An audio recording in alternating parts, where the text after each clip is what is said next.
Tak tam teda tak som sa dnes rozhodla, že ideme grilovať. Pozrite sa na to. Ja viem, že grillujú len muži a tí to vedia najlepšie zo všetkých, ale... A ženy by to měly respektovat. Ja som si povedala, že my to vieme tiež, že spravíme grilovanie. No tak poďme na úplne jednoduché grilovanie. Ja som si našla fantastický kus mesa, toto je krkovica. Odrežeme 2 kúsky, lebo sme dvaja. Prosím vás, keď budete náhodou takéto meso kupovať, tak ho umýte, ale toto už neumývajte jednotlivé kúsky mesa, lebo to je strašné. Normálny človek to naklepáva, ale na grill sa to nemusí. Na noc to naložím a do rána sa to bude máčať v takej čmajdi a potom zajtra to ugrillujeme, dobre? Zítra bude v pořádku, ale kdyby něco zaklepej na nás na zeď. No. Takže poďme na to. Čmajda spočíva v tom, že tam dáme asi 2 lyžičky oleja, 2 lyžice cukru, 1 citrón, tak, dosť čierneho korenia, tak za 1 lyžičku malú zhruba, tak, čierne korenie. Dáme tam horčicu, tiež tak asi 2 lyžice, tak, dáme tam trošku tymiánu, jalovec a ten prosím vás pekne, ja som to trepala až z Mexika. Všichni jsou už v Mexiku. Viete, ako sa to povie po mexicky? Po mexicky sa povie tento mažiar, že molcajete. Trošku to podrvím. Tak, tam vysypem. To je fúška, to má asi 100 kg. No a dám tam väčšina škoda, ja viem. Dám tam pivo. Nie! Asi 3 deci. No a zamiešam. Teraz si zoberieme cesnak. A to mäso potríte cesnakom. Ono to znie, že nič, ale tam to cítiť, je to tam super. Pozrite tak. No pozrite sa na to. Dáme to sem. Do tejto čmajdy navrdáme bylinky z vlastnej záhradky. No, zakrieme to alobalom a necháme to na noc. Uvidíme sa ráno. Čaute. Pro samotné grilování žena pouze nakoupí všechny potraviny, připraví salát, očistí zeleninu, připraví dezert, maso na grilování, uloží ho na podnos společně se všemi nástroji a omáčkami. No, prosím vás pekne, tuto sa ten zázrak robí, grilovací, ale základná vec je, poďme, vyzerá to ešte nádhernejšie, ako to hádam chutí, ale zásadná vec je, keď budete grilovať, tak prosím vás, hodinu predtým to treba nechať tak sa spamätať pri izbovej teplote. Prosím tě, děvče, vzpamatuj se. Čiže spamätávam to a medzi tým, keď sa to bude spamätávať, urobím, že čo k tomu, hej? Tak keďže sme na diete všetci, tak k tomu urobím ja cuketové závitky. Umiem ju. Vidíte, to nie je jednoduchá práca.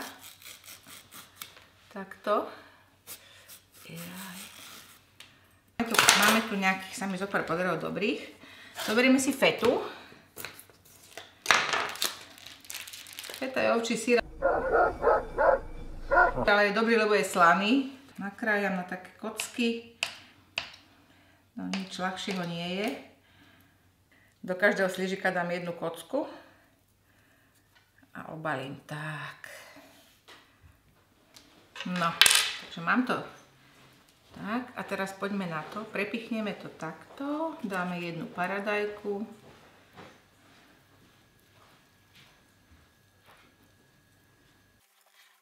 Pozrite sa na to, krása.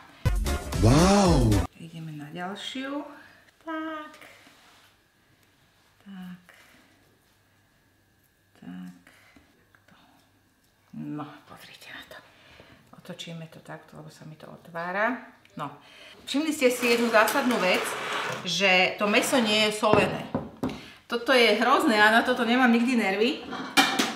Ale robím to, pretože to sa tak má, že to mäso sa nemá soliť, pretože keď ho nakladáte na noc, tak ono strašne pustí vodu. Aj tak je to také, no, neviem, vyzerá to fakt dobre, ale osolí sa to až keď sa to ugriluje.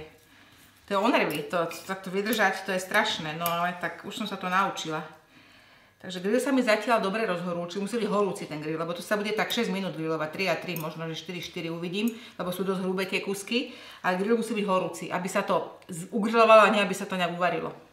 A nyní přijde to podstatné. Muž dá maso na grill. Trošku to osušte, aby vám to tam zbytočne netieklo a nerobilo to neplechu. Tak. Počujete to? Tak. A dám tam rovno aj tú zeleninu. Tak toto potáčam, aby to nevytieklo. Tak a zatvoríme. Tak. Zbývá pak několik drobných operací, který může udělat žena, dojde pro talíře příbory, současně hlídá maso, aby se nepřipálilo. To otočíme nejako.